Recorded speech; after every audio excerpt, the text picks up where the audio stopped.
Now, let me tell you something. If you watched that Sunday night chaos and your heart rate didn't spike, you might not be human. Because that Bears game wasn't just a win, it was a 60-minute street fight where both teams basically said, fine, no self-preservation tonight. And it came down to the final play. Before we get into it, do me a favor, hit like if you're still catching your breath, subscribe if you ride with the faithful all season, and drop a comment right now. When the game turns into a shootout and the margin is literally one snap, do you trust this team's identity, or do you think we're living dangerously? Because here's the thing. The loudest story from a 42-38 win is usually the quarterback. And yeah, Brock Purdy put up another one of those nights that makes the whole league look up and go, oh, so that's what we're dealing with. But the sneaky part, the part that changes how you survive January, was hiding in plain sight. San Francisco has been hunting for a real backup tight end for what feels like forever. Not a warm body. Not a guy you forget is on the roster until a random penalty. A real TE2 who can block, run the routes clean, and be a safety blanket when the defense tightens up. And on Sunday night, with George Kittle unable to go because of that ankle, the answer didn't just show up, it made plays. Jake Tonges stepped into the spotlight like it was normal. 7 catches, 60 yards, a touchdown that helped get the offense rolling. And in a game where every possession felt like it could swing the entire night, that kind of reliability is everything. He's not Kittle, nobody is, but he's the kind of complete, do-your-job tight end who can start in a pinch without the whole scheme collapsing. And if you think this was a one-night fluke, it really wasn't. Tonges didn't have a single NFL reception before this season. Now he's sitting on real production, 34 grabs, 293 yards, 5 touchdowns. That's not filling in. That's becoming part of the offense. Think about that for a second. The 49ers have survived multiple Kittle injuries over the years, and it always felt like we were holding our breath. This time, there's an actual plan B. There's a real option. And that matters, not just for the next game, but for the long view too. Kittle is a leader, a culture guy, a tone setter. But the league moves fast, careers are short, and the franchise has to keep building answers for the future. Tonges looks like someone the 49ers are going to make a priority to keep, because his ceiling is still climbing, especially learning behind Kittle and working in Kyle Shanahan's system. But let me say this, as much as Tonges was huge, the quarterback conversation is about to light your comment section on fire, and you already know why. With all due respect to Mac Jones, who deserves a ton of credit for keeping this season alive, Brock Purdy just put an exclamation point on why he's QB1 in San Francisco. This was prime time, bright lights, a heavyweight back and forth with major playoff implications, and neither defense could consistently stop the bleeding, so it turned into a duel. Purdy versus Caleb Williams, shot for shot, and the box score is wild, but the real argument comes down to one play late in the third quarter. Not the game-winning throw in the fourth, not the loudest highlight. It was that moment where the play breaks down, the defense thinks it has you, and your quarterback refuses to let it die. Purdy scrambled, evaded Chicago defenders, kept his eyes up, and hit Kyle Juszczyk for a touchdown right before crossing the line of scrimmage. That's not a nice quarterback play. That's a difference-maker play.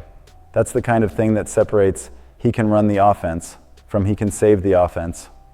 Purdy even explained it after the game. Bootleg look, coverage held up. He tried to extend. Defenses closed down on scrambles, and he found juice in the corner because Juszczyk stayed alert. And the Bears head coach Ben Johnson said it straight after.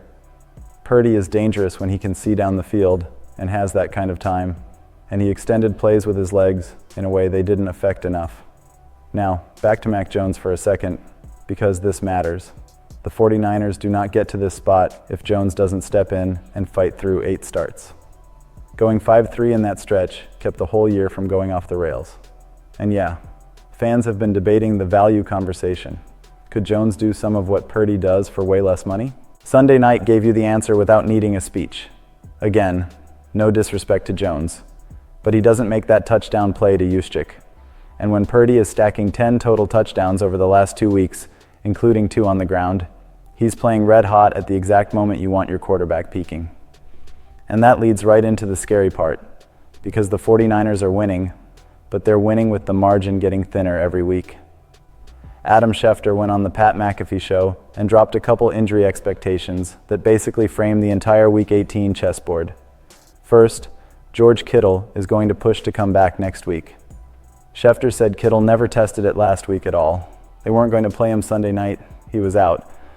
But he'll have a chance to return for Saturday night against Seattle. Now, the Trent Williams part is where things get tense. Trent went out early with a hamstring injury and didn't return. Schefter's angle was pretty direct.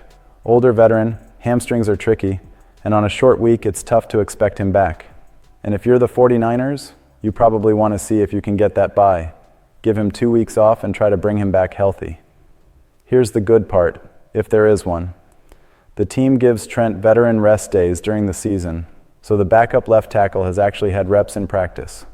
Austin Pleasant stepped in and held up better than people expected. He wasn't perfect.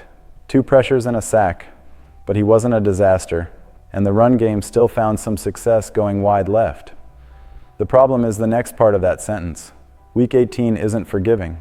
Pleasance would be staring at Austin Booker and DeMarcus Lawrence. That's not the same kind of test. That's a whole different level of stress. And then there's the name that makes every 49ers fan sit up straighter. Fred Warner Schefter said John Lynch has said Warner has a shot, but the understanding is it's a long shot he plays this season. Still, Schefter also made it clear Warner is the type of guy you never count out. If anyone could make it back, it's him. But it would require the 49ers advancing, and Warner continuing to make serious progress. He even compared the vibe to Aiden Hutchinson last year in Detroit. Lots of talk, ultimately didn't happen, but it would be incredible if it did. So where does that leave us? It leaves us with an elite team doing elite things while trying to outrun the injury clock. And the NFL schedule isn't exactly handing out favors. San Francisco just played on a short turnaround to face Chicago after a Monday night game against the Colts. Then, right after that epic win, here comes another short week. Saturday night in Seattle, with the NFC's #1 seed on the line. Seattle won't have a massive rest advantage since they played Sunday afternoon, but it's still a brutal rhythm for a banged-up roster. And it's especially brutal when you remember Kittle didn't play Sunday night and Trent Williams left early. Kyle Shanahan was clearly not thrilled about having to turn around again so fast, but the reality is simple. You don't get to control the calendar. You control how you respond. And honestly, there's a weird way this season has trained the 49ers for exactly this. In the offseason, with players leaving, people didn't expect San Francisco to be sitting at 12-4 with a shot at a first-round bye. Then the injuries hit. Nick Bosa, Fred Warner, Brock Purdy missing half the season, Kittle going down multiple times, Pearsall dealing with a PCL issue, and the situation with Brandon Ayuk. At multiple points, it looked impossible for this team to be anything more than a story about what could have been. And yet, here we are. The offense is dragging the season forward by force. It's not a sustainable model forever if the defense can't find answers, but right now it's working. And the Seahawks game is the kind of matchup that doesn't just decide seeding, it decides belief. It decides how the locker room feels walking into the postseason. Almost 6 years ago, the 49ers went to Seattle needing a win for the #1 seed, and got it, capped by a goal line tackle from linebacker Dre Greenlaw. Now the rivalry loops back around, the stakes look familiar, and the circumstances are even harsher. Short rest, key injuries, and the whole conference watching. So I'll ask you again, faithful, be honest. Do you want the team to lean into the chaos because that's what we've done all year? Or do you think the injuries finally catch up to us in the one game that decides everything? Drop your take in the comments, because I already know this one's going to split the room.